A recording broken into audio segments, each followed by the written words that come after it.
Դեկտեմբերի 16-ից 21-ը այցելեք իդեալ համակարգի ցանկացած խանութ-սրահ ձեր ամանորյա հրաշքի հետևից։ Սալիկներ, սանկերամիկա, պաստառներ, ջերուցում, լամինատ, դռներ եւ ամեն ինչ ձեր բնակարանի վերանորոգման համար մեկ վայրից։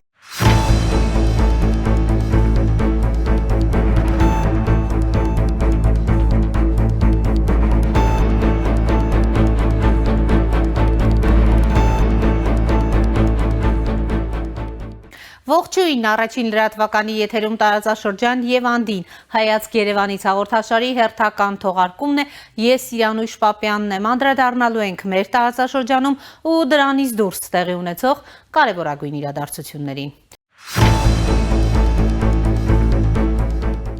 Եվրահանձնաժողովի նախագահ Ուրսուլա ֆոն դեր Լայենը հայտարարել է, որ այսօր կայանալիք Եվրամիության գագաթնաժողովում կքննարկվի ռուսական ակտիվների բռնագրավման հարցը որպես փոխհատուցման վարկի մաս, այս մասին հաղորդում է ՏԱՍՍ-ը։ Մենք կքննարկենք երկու տարբերակ Ուկրաինայի ֆինանսավորումը բյուջեից, որը կֆինանսավորվի համաեվրոպական պարկով կամ փոխհատուցման վարկի միջոցով հիմնված Ռուսաստանի ակտիվների վրա, ասել է նա։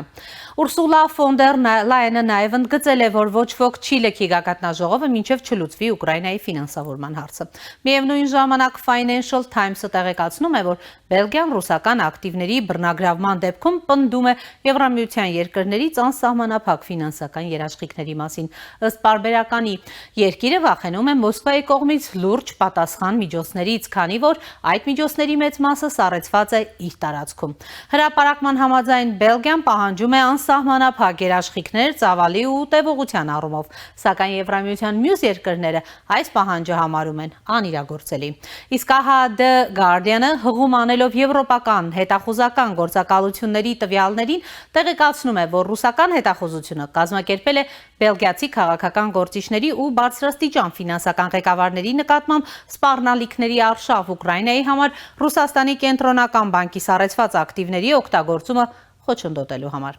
Հետախուզական գործակալությունների տվյալներով արշավի թիրախում են երկրի ու Euroclear բելգիական պահոցի ղեկավարները, որտեղ պահում են Ռուսաստանի սառեցված ակտիվների մեծ մասը։ Մասնավորապես սպառնալիքներ է ստացել Euroclear-ի գործադիր տնօրեն Վալերի Ուրբենը։ Եվրոպացի պաշտոնյաների շրջանում The Guardian-ի աղբյուրները կարծում են, որ արշավի համար պատասխանատու է Ռուսաստանի ռազմական հետախուզությունը։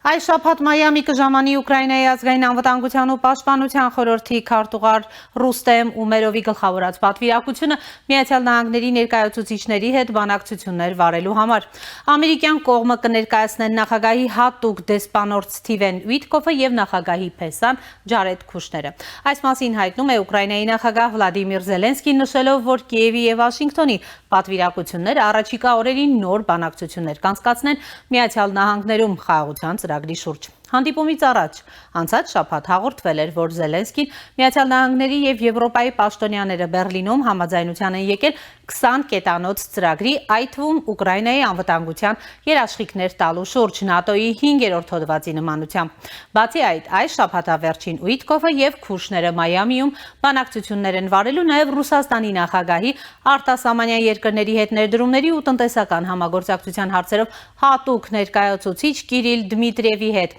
Այս մասին հաղորդում է Այքոս պարբերակամը հղում անելով Սպիտակ տան պաշտոնյային։ Այքոսը պարզաբանում է, որ ներկայումս Ռուսաստանի, Ուկրաինայի եւ Միացյալ Նահանգների ներկայացուցիչների միջև եռակողմ հանդիպման ծրագրեր չկան։ Պարբերականի տվյալներով Ուիտկոֆը եւ Քուշները Դմիտրիևին կտեղեկացնեն ուկրաինացի ու ամերիկացի բանակցողների կողմից արձանագրված առաջընթացի մասին եւ կփորձեն համոզել Ռուսաստանի կառավարությանը համաձայնել պատերազմը դադարեցնելու թարմացված առաջարկին։ Այդ ամենի խորապատկերին Ռուսաստանի նախագահի մամուլի քարտուղար Դմիտրի Պեսկովը այսօր հայտարարել է, որ Կրեմլը սկսել է ամերիկացի գործընկերների հետ շփումների նախապատրաստումը, մեկնաբանելով Պոլիտիկոյի հոդվածը Ռուսաստանի եւ Միացյալ Նահանգների պատվիրակությունների միջև Մայամիում այս շաբաթավերջին կայանալիք հանդիպման մասին։ Մենք իսկապես որոշակի շփումներ ենք նախապատրաստում մեր ամերիկացի գործընկերների հետ, եվրոպացիների եւ Ուկրաինայի հետ ամերիկացիների կատարած աշխատանքի արդյունքների մասին տեղեկատվություն ստանալու համար, լրագրողներին ասել է Պեսկովը։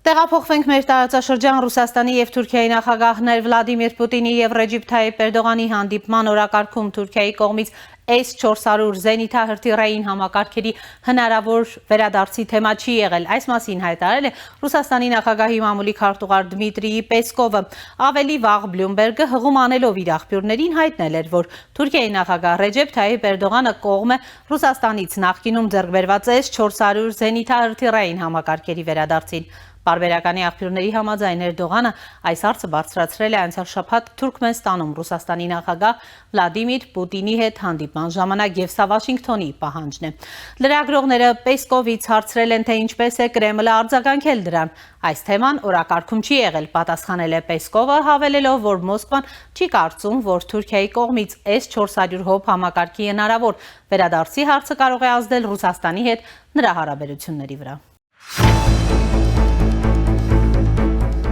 Իրանի արտգործնախարար Աբբաս Արաղչին Մոսկվայում իր ռուս գործընկեր Սերգեյ Լավրովի հետ համատեղ մամուլի ասուլիսի ժամանակ հերքել է Վաշինգտոնի հետ բանակցությունների մասին լուրերը, նշելով, որ Իրանը որևէ ուղերձ չի հղել Միացյալ Նահանգներին։ Ռուսաստանի մայրաքաղաքում բանակցությունների ժամանակ Իրանի արտգործնախարարը շեշտել է, թե Իրանը երբեք չի լքել բանակցությունների սեղանը։ Արաղչիի խոսքով հենց ամերիկյան կողմն է դավաճանել դիվանագիտությունը, բանակցային գործընթացի ընթացքում ռազմական ագրեսիա իրականացնելով Իսլամական Հանրապետության դեմ։